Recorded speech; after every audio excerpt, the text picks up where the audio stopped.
endotelio, la capa que recubre el interior de las arterias, es un área que cobra cada vez más protagonismo en la investigación de las enfermedades cardiovasculares. Prueba de ello es que cada vez se dedican más trabajos en la práctica clínica a este ámbito. Hoy contamos en el Salud TV con José Sabán, que dirige desde hace 14 años la unidad de endotelio y medicina cardiometabólica del Hospital Ramón y Cajal. Doctor, muy buenas. Muy buenas, encantado de estar aquí con ustedes. Pues la primera pregunta es obligada. ¿Cuál es la importancia del endotelio en todo este conjunto de la prevención de las enfermedades cardiovasculares? Bueno, pues el endotelio, como muy bien ha dicho en su introducción, está teniendo un protagonismo cada vez mayor y especialmente desde los años 80. La visión que nosotros aportamos fue dar el paso de la investigación a la práctica clínica. Y ahí yo creo que acertamos de pleno porque nos adelantamos 14 años al futuro. Ahora está muy de moda hablar de inflamación vascular. La inflamación vascular no se entiende si no hay un compromiso del endotelio. Esto que está de moda ahora, nosotros lo vimos hace 14 años. Y ya hace 14 años fuimos capaces de convencer a nuestros gestores de que este era el futuro. Y acertamos de pleno. Nuestra unidad está funcionando en este tiempo, va creciendo, cada vez tenemos más pacientes. Es verdad que con pocos recursos de personal, porque no se hicieron bien probablemente, pero no digo, no sé los motivos, las previsiones.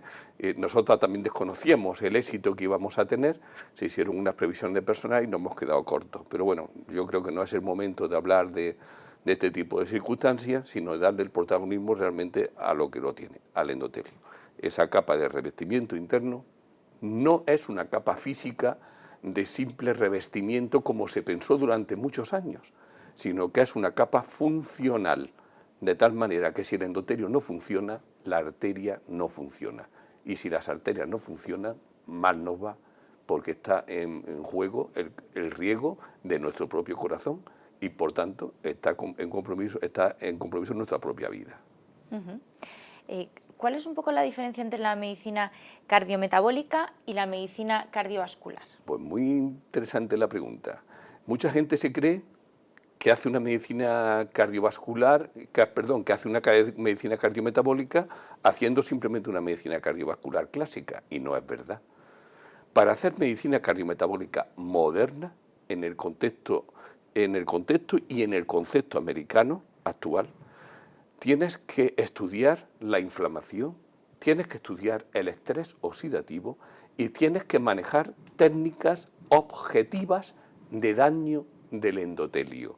Si no, no estamos haciendo una auténtica medicina cardiometabólica. Estamos haciendo una buena medicina cardiovascular, podemos atender muy bien a nuestros pacientes hipertensos, podemos controlar perfectamente el colesterol de nuestros enfermos, podemos mejorar la dieta de nuestros pacientes y, por tanto, insisto, podemos hacer una buena medicina cardiovascular. Pero si queremos hacer medicina cardiometabólica moderna, tenemos que adentrarnos en el fascinante mundo de la inflamación vascular. Y esto, como digo, no se entiende si no hay un daño del endotelio. Si el endotelio funciona, no hay inflamación vascular, porque es un protector. Sería como el elemento antiinflamatorio que nos da la naturaleza para que el vaso funcione siempre, supuestamente eternamente. Pero, lógicamente, con la propia edad hace que eso no sea real. Y la propia edad, el envejecimiento de nuestro propio endotelio, hace que con los años vaya perdiendo su funcionalidad. Ya tenemos herramientas tanto para medir, me imagino, la inflamación como para tratarla, ¿no? Sí. Podemos medir la inflamación, podemos medir la disfunción endotelial, que así se llama el concepto del daño endotelial, se llama así, disfunción endotelial. Podemos medir el estrés oxidativo y ese triángulo está muy unido y antecede al temido infarto de miocardio, infarto cerebral. Es decir, hoy día no se concibe que haya un infarto, eso que muchas veces pues dice, a esta persona estaba bien y le ha sobrevenido un infarto. Pues no es verdad, estaba bien, no, estaba aparentemente bien, pero ya le puedo garantizar que su endotelio no funcionaba correctamente. Eso por concepto. Si el endotelio funciona correctamente, no hay evolución del proceso aterosclerótico y esa evolución evitaría el infarto. Por eso la medicina cardiometabólica es una medicina que es anticipativa y preventiva, muchísimo más que cualquier otra medicina cardiovascular a la vieja usanza, en la que primero el paciente tenía el infarto, iba al médico y luego el médico evitaba el segundo infarto. A la medicina cardiometabólica lo que le importa no es el segundo infarto, que sí que le importa. Lo que verdaderamente importa es que el paciente no tenga nunca el primer infarto. Y por eso vuelca todas sus energías en el diagnóstico precoz y en la anticipación. Anticipación tal que incluso se habla de la relación con la medicina antienvejecimiento, ¿no? Muy buena pregunta, muy buena pregunta. Son dos medicinas que tienen muchos puntos de encuentro. Además que el endotelio se sabe hoy día de que forma parte de la prevención del propio envejecimiento humano, porque si el riego a los tejidos, a la piel, al tejido cerebral, al riñón, al hígado es el adecuado, ese tejido envejece menos que si hay un problema de riego. Eso es algo que se entiende y de pura lógica.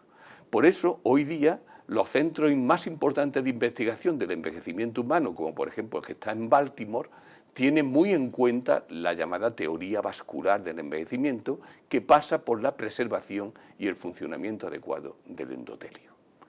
Eso es muy importante. Entonces, en el futuro son dos medicinas hermanadas y que la gente la va a demandar conjuntamente. Quiero decir que los médicos tenemos que prepararnos para que en el futuro el paciente tenga una serie de exigencias, va a exigir mejor calidad de vida. O sea, no vaya al médico, oiga, yo no quiero tener un infarto. No, se supone que eso ya lo va a exigir, por supuesto, pero va a exigir además, oiga, es que yo no es que ya me preocupe el infarto, es que yo quiero tener una buena calidad de vida y ya no me importa tanto vivir 100 como 120 años. Yo lo que quiero vivir es con calidad. Quiero tener una mente lúcida, quiero ser independiente, quiero tener los menos problemas osteoarticulares posibles para no me creen invalideces, y todo eso está hermanado con la medicina cardiometabólica. Por eso caminan de la mano. Y luego las dos tienen la virtud de ser medicinas personalizadas. Son únicas. Cada paciente tiene sus medidas diagnósticas y cada paciente tiene sus medidas terapéuticas. No hay dos pacientes lo mismo. Esto no es como churros. Esto no es que digas, pues tengo un tratamiento para que usted viva más años, lo viva con calidad y no tenga infarto. Eso no es verdad. Cada paciente tiene que tener su abordaje y nosotros, los médicos que nos dedicamos a este tipo de medicina, lo tenemos muy claro. Cuando el paciente entra en nuestra consulta, la primera hora y media la dedicamos a recoger perfectamente su historia familiar, porque es muy importante saber en qué seno familiar está un paciente. Si un paciente nos cuenta, como por ejemplo me ha contado a mí una paciente esta mañana, de que ha tenido un infarto un hermano con 40 años, que su madre tuvo 3 bypasses coronarios con 45 años y tiene un hermano joven que ya ha empezado con angina y todavía no ha llegado a los 40 años, como usted comprenderá, esa paciente concretamente, pudiera una mujer, a mí me crea un tipo de preocupación muy específica y yo tengo que ponerme a trabajar desde el primer día para que esa paciente no tenga nunca el primer infarto. ¿Entendido? Y esa medicina, que se llama medicina personalizada, es una característica esencial de la medicina antienvejecimiento y de la medicina cardiometabólica. Hablamos de conceptos, medicina personalizada, medicina preventiva. Sí. La unidad que dirige es la única en España de este tipo. Desde luego, con estas características globales, es la única, porque para nosotros lo importante es el endotelio. O sea, el paciente entra por hipertensión, puede entrar por colesterol alto, puede entrar por triglicéridos altos, puede entrar porque ha tenido un hermano con un infarto y el paciente está bien. Fíjese qué curioso, el enfermo viene al médico y el paciente no tiene nada. O sea, que viene derivado de diferentes... Claro, puede venir y viene porque ha tenido un hermano. Y a otros médicos dirían, ¿y usted qué hace aquí en mi consulta si usted no tiene nada? Nosotros todo lo contrario, nos ponemos de pie y le decimos, siéntese y atiéndanos porque usted es nuestra paciente más importante. Y a lo mejor el paciente no tiene nada, no tiene hipertensión, no fuma, hace ejercicio, tiene el colesterol normal, pero tiene una historia familiar que la está, de alguna manera, amenazando.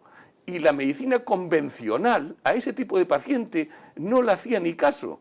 Le decía, usted está sano, no se preocupe, siga sin fumar, siga haciendo ejercicio y usted tranquila. Pues no, de tranquila nada.